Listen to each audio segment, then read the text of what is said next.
Yo guys, what is good? Welcome back to the Uncle Sharma channel. A little bit of a different intro because it just hit me in the heart. You know, another week supporting a team we call Inter Milan. How you guys doing? We're here for the Lazio preview, of course. Sunday, 11:30 a.m. kickoff. One of those weird early pre-lunchtime kickoffs. I won't be again. I think this is my third weekend in a row that I won't be able to watch live. And I'll be missing it, and that's why I'm doing this early preview.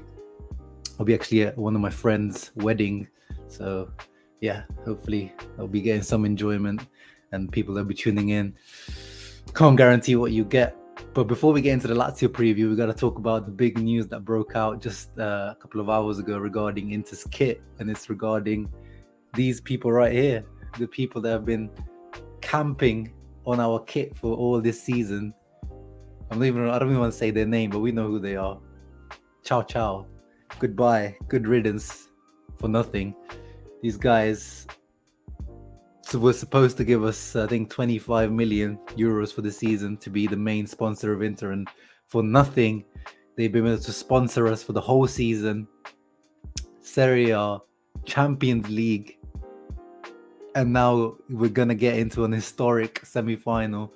And these guys have got free publicity, free advertising throughout this whole ordeal. But today, the news broke out that, Roma also sponsored by DigitalBits.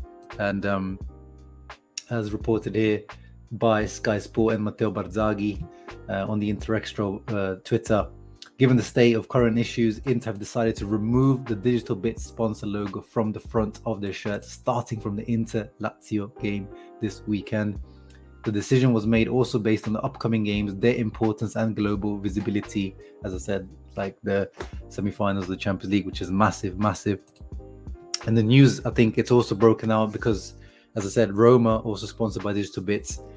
And I've talked about it a few times with you guys to explain the situation. Like, people are saying, why are they paying Roma? Why are they not paying Inter? From what I've explained, we don't know the full story of this, but from what I've understood, I've asked other Italian journalists, and they've told me that they've also missed payments to Roma, but not as much as Inter. And their payments to Roma are much less. As we said, our sponsorship is 25 million, theirs is much lower. But apparently recently they missed another payment to Roma, and this is what caused Roma to say, we're removing you as main sponsors, we're removing you from the boards, billboards, kits, everything, website. Inter did remove the digital bits from the website, they removed them from the women's team, they removed them from the Primavera team, they just didn't remove them from the main team, which again, I think the reason behind that, again, I've asked around, and apparently it's like Inter were covering their ass legally in terms to say, we, took part, of our stipulations in the contract that we signed with you. You are the digital bits are the ones that didn't come through, with their payments, with their fulfill their part of the contract.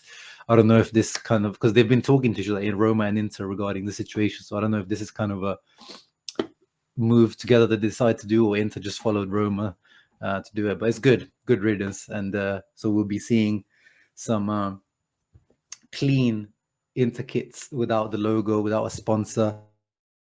Let's see if any sponsor comes through. We still have the back sponsor, of course, Lenovo, still going strong. So let's see what happens before the end of the season. Yeah, that's good.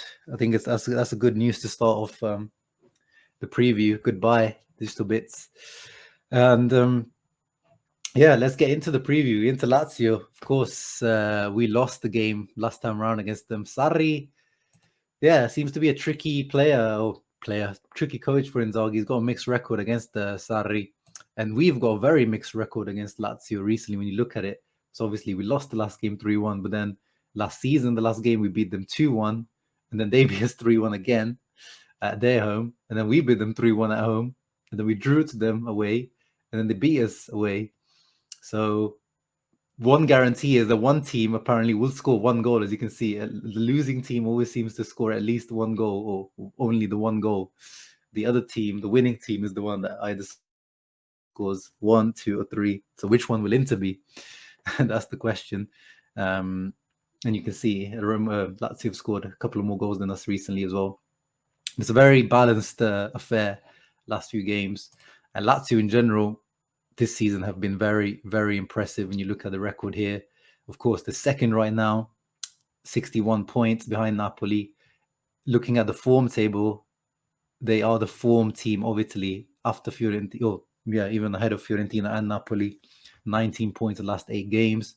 Their home record is really good, but their away record, this is where they're making a difference. Look at their away record. 31 points out of 15 games, just over 2 points per game. Whereas look at where all the way Inter are, 10 less points in the same amount of games. This is where Inter really lost a lot of points because we're better than them at home. And of course, this is also where Lazio have been making the difference this year. Look at that. Best defense in the league alongside Napoli. That is so, so impressive. Stupid advert comes in right at the wrong time. And Inter, we've improved. I mean, we were awful. We're still not that good, 34 goals conceded, but yeah, below Roma and Juventus still in terms of goals conceded. But this is where Lazio made the difference compared to Inter, away games and the defending. Goals-wise, very, very similar.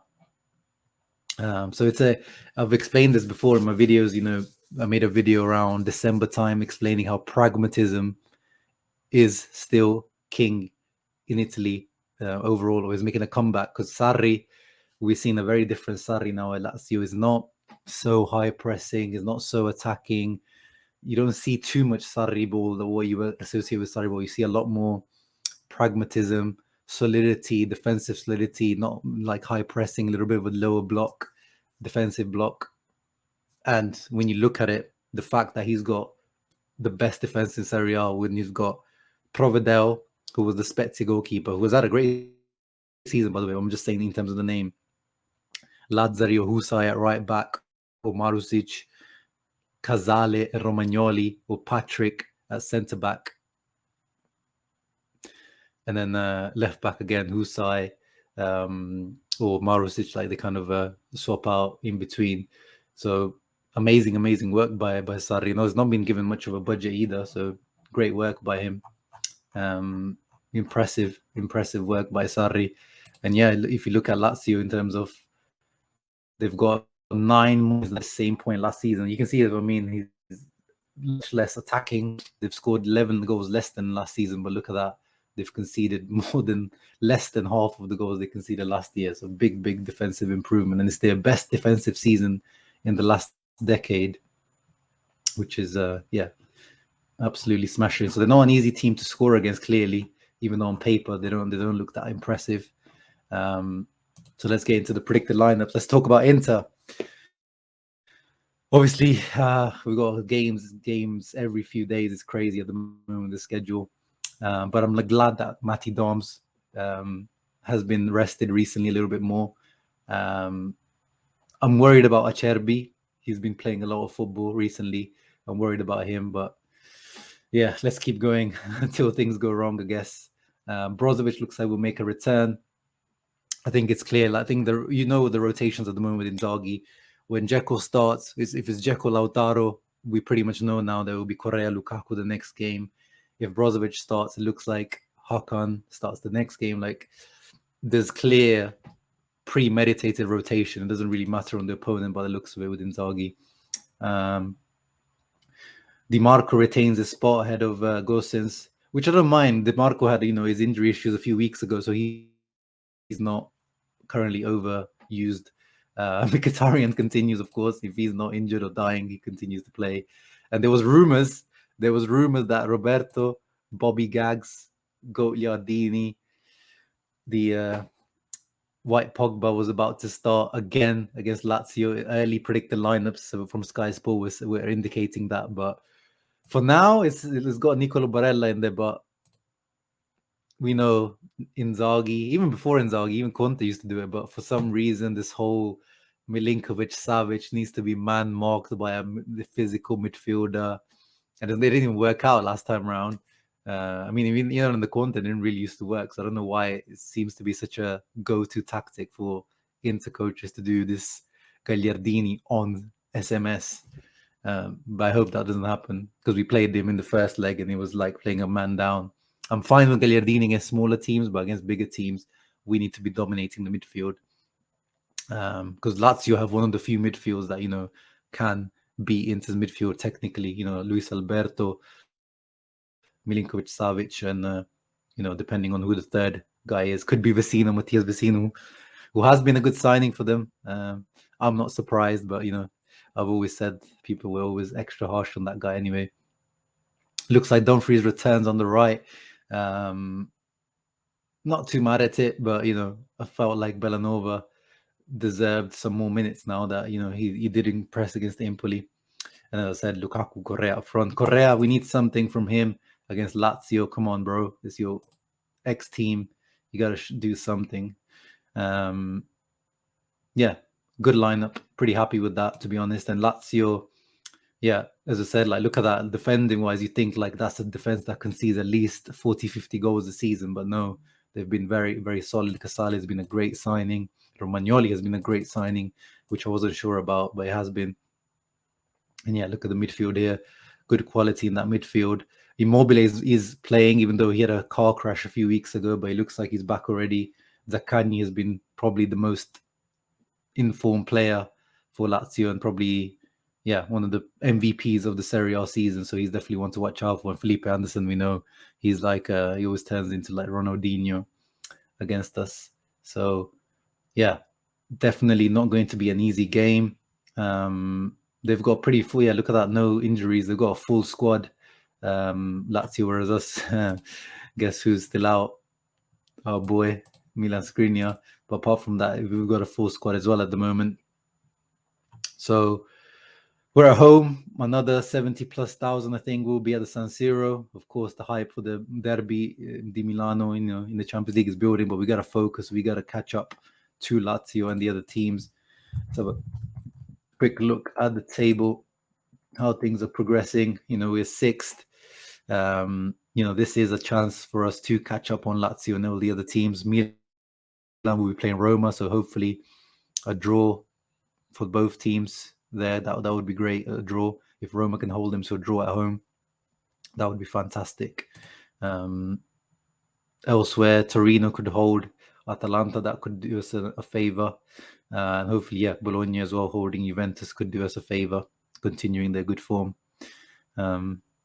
My prediction for this game, it's hard to predict the win, to be honest. Lazio have been relatively solid, but I think their run has to end at some point. So I think we'll end their run, but not by winning. I think it'll be another one of those wasteful nights. I'm going to go for a 1-1 draw. I think Lukaku will get one, maybe a penalty, and then Felipe Anderson for them, because he always scores against us or does something against us.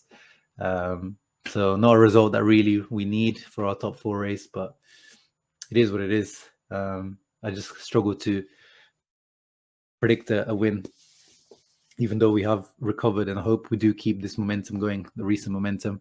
But yeah, you guys let me know in the comments down below. What are your predictions? Who would you start? Happy about the Digital Bits news, I am. And I'll see you probably Monday. Monday's a bank holiday here in the UK, so I'll be coming back from my trip on Monday. So probably a one day late reaction, but always keep a look on the channel. Maybe make a short. Ciao ragazzi, always, Forza Inter.